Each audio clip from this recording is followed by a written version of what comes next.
बोलो बाबू।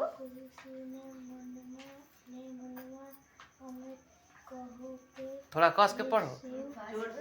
हे शिव તમે મારા ગુરુ છે, હું તમારો શિષ્ય છું, તમે તમારા શિષ્ય પર દયા કરો।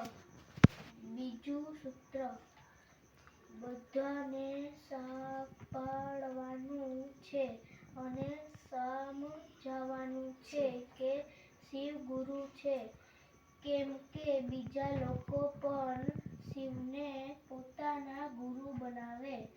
ત્રીજું સૂત્ર આપણા ગુરુ શિવનું મનમાં સ્મરણ કરવાનું છે।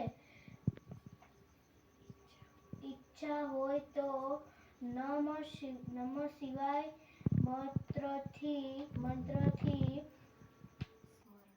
સ્મરણ કરી શકાય છે।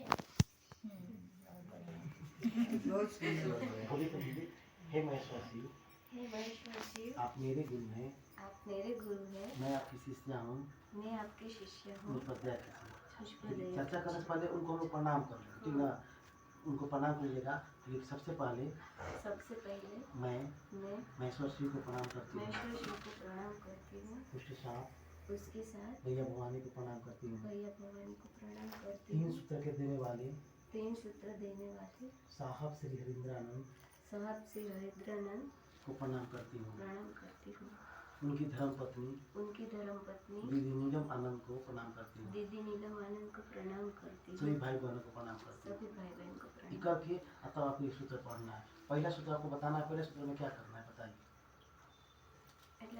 हाँ बराबर। शिव આપણા ગુરુ શિવને મનમાં એમ કહો કે હે શિવ તમે મારા ગુરુ છો, હું તમારો શિષ્ય છું, તમે મારા શિષ્ય પર દયા કરો। બીજું સૂત્ર બધાને સંભળાવવાનું છે અને સમજાવવાનું છે કે શિવ ગુરુ છે, કેમ કે બીજા લોકો પણ શિવને પોતાના ગુરુ બનાવે। ત્રીજું સૂત્ર આપણા ગુરુ શિવનું મનમાં સ્મરણ કરવાનું છે, ઈચ્છા હોય તો ओम नमः शिवाय मंत्रથી स्मरण કરી શકાય છે। नमः शिवाय लिखा हुआ होगा।